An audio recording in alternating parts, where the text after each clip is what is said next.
ओम गंग गणपताय नमः। नमस्कार दोस्तों भक्तों, आज है बुधवार और आज का दिन जो है हमारे गणेश जी को समर्पित होता है। तो आज हम करेंगे गणेश जी की विधि पूर्वक पूजा। सबसे पहले जो है हम लोग दीप जलाएंगे, धूप जलाएंगे और सफ़ेद फूल अर्पित करेंगे और हरी ध्रुवा जो है गणेश जी को बहुत प्रिय होती है और ड्राई फ्रूट्स जो भी मेवे हैं वो हम उनको चढ़ाएंगे, मिश्री और गुड़ और पान से जो है इनको भोग लगाएंगे, क्योंकि पान इनको बहुत प्रिय है, पान सुपारी इनको बहुत प्रिय है। तो दोस्तों भक्तों, आज बुधवार है इसलिए आज हम गणेश चालीसा करने वाले हैं, लेकिन ध्यान रहे हम गणेश चालीसा अर्थ के सहित करेंगे, क्योंकि अर्थ जानना बहुत ज़्यादा ज़रूरी होता है। गणेश चालीसा हिंदू धर्म में सबसे लोकप्रिय देवताओं में से एक माने जाते हैं और सबसे पहले पूजन का विधि विधान है। गणेश जी की कोई भी बड़ी पूजा हम करते हैं तो गणेश जी की सबसे पहले पूजा की जाती है। भगवान गणेश की पूजा का एक परंपरा है कि गणेश जी को तो हमें सबसे पहले याद करना ही करना है। किसी भी मंगल कार्य में हम गणेश जी को याद करते हैं, किसी भी अड़चन में हम गणेश जी को याद करते हैं, गणेश जी को स्थापित करते हैं, जिससे कि हमारी अड़चनें दूर हो जाती हैं। और बहुत से लोग इसे दैनिक प्रार्थना के रूप में भी पढ़ते हैं। अगर गणेश चालीसा की हम बात करें तो गणेश चालीसा। जय गणपति सद्गुण सदन कविवर वदन कृपाल विघ्न हरण मंगल करन जय जय गिरिजालाल। बुद्धि और परोपकार के देवता गणेश हमेशा ज़रूरतमंद लोगों की मदद करने के लिए तैयार रहते हैं। वह दूसरों के दुख हर लेते हैं और माता पार्वती को विशेष प्रिय हैं। और गणेश जी की मदद के लिए आपको धन्यवाद। जय जय जय गणपति गणराजू मंगल भरण करण शुभ काजू। जय गज बदन सदन सुखदाता विश्व विनायक बुद्धि विदाता। वक्रतुंड सुचि शुंड सुहावन तिलक त्रिपुंड भाल मन भावन। राजत मणि मुकुट उर्माला स्वर्ण मुकुट शिर नयन विशाला। नमस्कार है देवों के देव, आप सभी देवताओं में सबसे शक्तिशाली और परोपकारी हैं। आप यह सब कुछ करते हैं जो हम समृद्ध करते हैं और खुशी का स्रोत बनते हैं। आपके आशीर्वाद के लिए धन्यवाद। हाथी के सिर वाले भगवान गणेश पृथ्वी पर किसी भी अन्य प्राणी से बहुत बड़े हैं। उन्हें विनाशक या सभी के देवता के रूप में जाना जाता है और ज्ञान के संरक्षक देवता हैं। वह खुशी के साथ भी निकटता से जुड़ा हुआ है और अक्सर घरों में लोग सौभाग्य लाने के लिए उनकी पूजा करते हैं। आपकी नाक हाथी की सूंड के आकार की है और यह सुंदर है। आपके माथे पर तिलक की तरह दिखने वाले 3 रेखाएं भी मन को भाती हैं। इसका मतलब है कि वे आकर्षक हैं। आपके पास बहुत सी खूबसूरत चीज़ें हैं। आपके सिर पर सोने का एक बड़ा मुकुट है और आपके गले में मोती। आपकी आंखें भी बहुत बड़ी हैं। पुस्तक पाणि कुठार त्रिशूलम मोदक भोग सुगंधित फूलम। सुंदर पीताम्बर तन साजित चरण पादुका मुनि मन राजित। धनी शिव सुवन षडानन भ्राता गौरी ललन विश्व विखाता।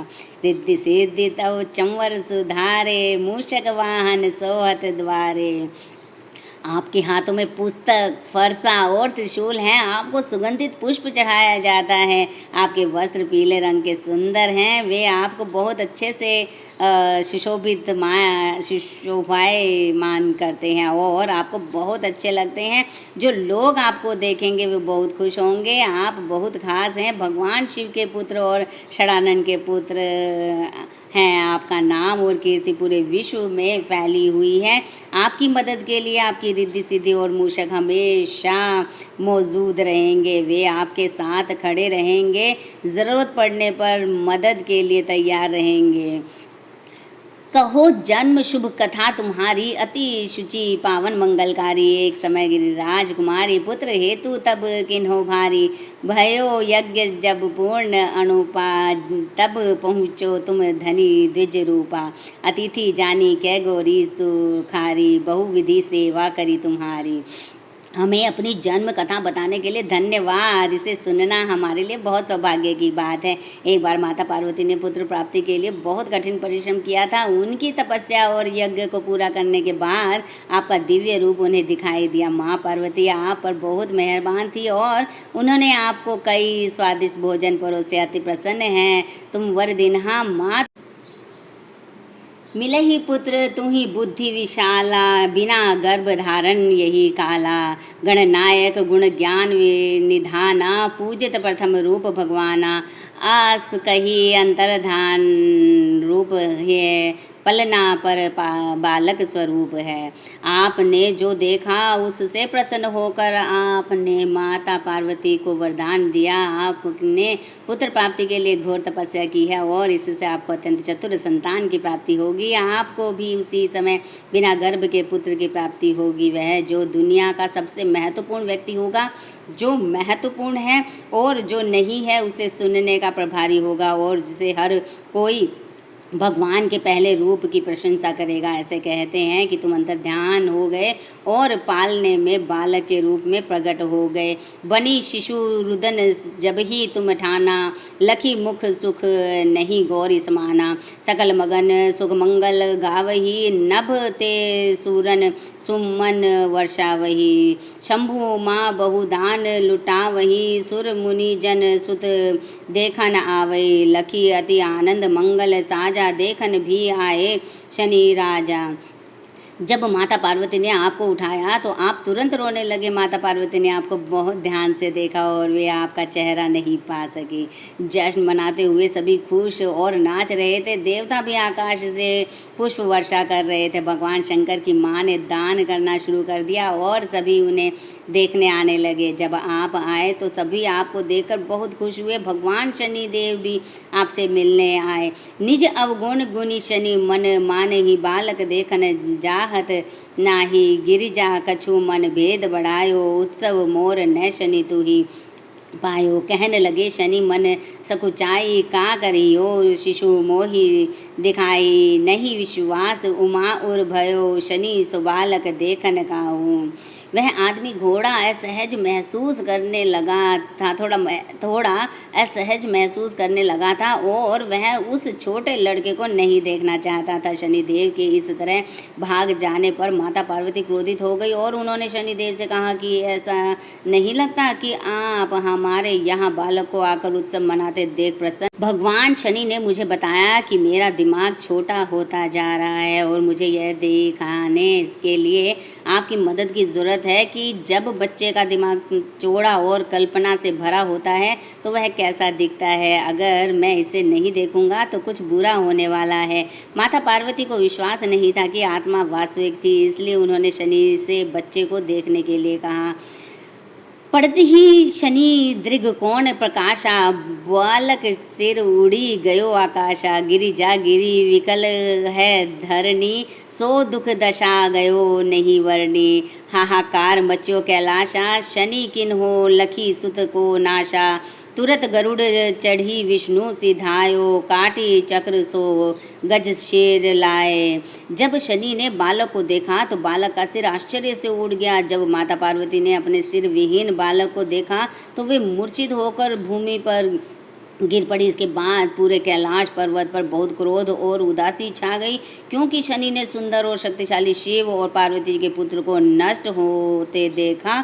उसी समय भगवान विष्णु अपने गरुड़ पर युद्ध के मैदान में उड़ गए और अपने सुदर्शन चक्र से हाथी का सिर काट लिया। बालक के धड़ ऊपर धरियो, प्राण मंत्र पढ़ी शंकर डारियो। नाम गणेश शंभु तब कीन्हे, प्रथम पूज्य बुद्धि निधि वन दीन्हे। बुद्ध परीक्षा जब शिव कीन्हा, पृथ्वी पर प्रदक्षिणा लीन्हा। चले षडानन भरमी बुराई, रचे बैठ तुम बुद्धि उपाई। भगवान शंकर ने जीवित बालक के शरीर पर मृत बालक का सिर रख दिया। फिर मंत्र पढ़कर उन्होंने बालक को जीवन दान दिया। उसी समय भगवान शंकर ने आपका नाम गणेश रख दिया और आपको एक विशेष वरदान दिया, संसार में सबसे पहले आपकी पूजा होगी। अन्य सभी देवताओं ने भी आपको ज्ञान की निधि का आशीर्वाद दिया। जब भगवान शंकर ने कार्तिकेय की बुद्धि का परीक्षण किया तो उन्होंने कहा कि यदि कार्तिकेय उनसे सभी प्रश्नों का उत्तर दे देंगे तो पूरी पृथ्वी घूम जाएगी। जब आदेश दिया गया तो कार्तिकेय पूरी पृथ्वी के चारों ओर घूमने के लिए अपने रास्ते से बाहर चले गए, लेकिन आपने अपने स्मार्टनेस का उपयोग करके, अपनी बुद्धि का प्रयोग करके इसे करने का एक तरीका खोज लिया। चरण मातु पितु के धन धर लीन्हे, तिनके साथ प्रदक्षिण कीन्हे। धानी गणेश कही शिवाय हुए, हर्षो नभाते सुरन सुमर वहु बरसाए। तुम्हें महिमा बुद्धि लड़ाई बढ़ाई, शेष सहस मुख सके न गाई। मैं मतिहीन मलिन दुखारी, करहूँ कौन विधि विनय तुम्हारी।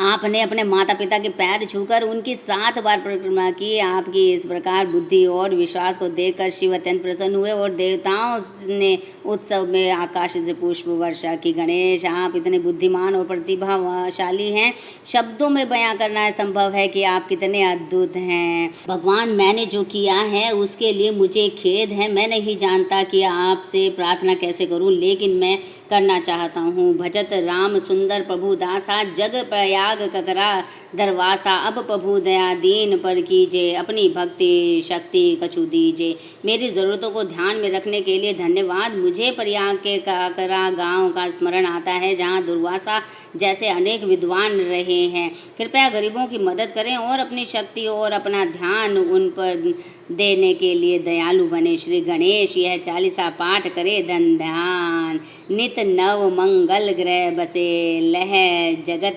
सम्मान। संबंध अपने सहस्त्र दश, ऋषि पंचमी दिनेश। पूर्ण 40 भयो, मंगल मूर्ति गणेश। यदि हम प्रतिदिन ध्यान पूर्वक श्री गणेश 40 का पाठ करेंगे तो वे हमारे घर में सुख शांति लाएंगे और समाज में भी हमारा सम्मान होगा। भगवान श्री गणेश जी की यह 40 ऋषि पंचमी के दिन ही पूरी हुई थी। भले ही लोगों से संबंध बनाए रखने के लिए काफ़ी मेहनत करनी पड़ी हो। ओम गं गणपताय नमः।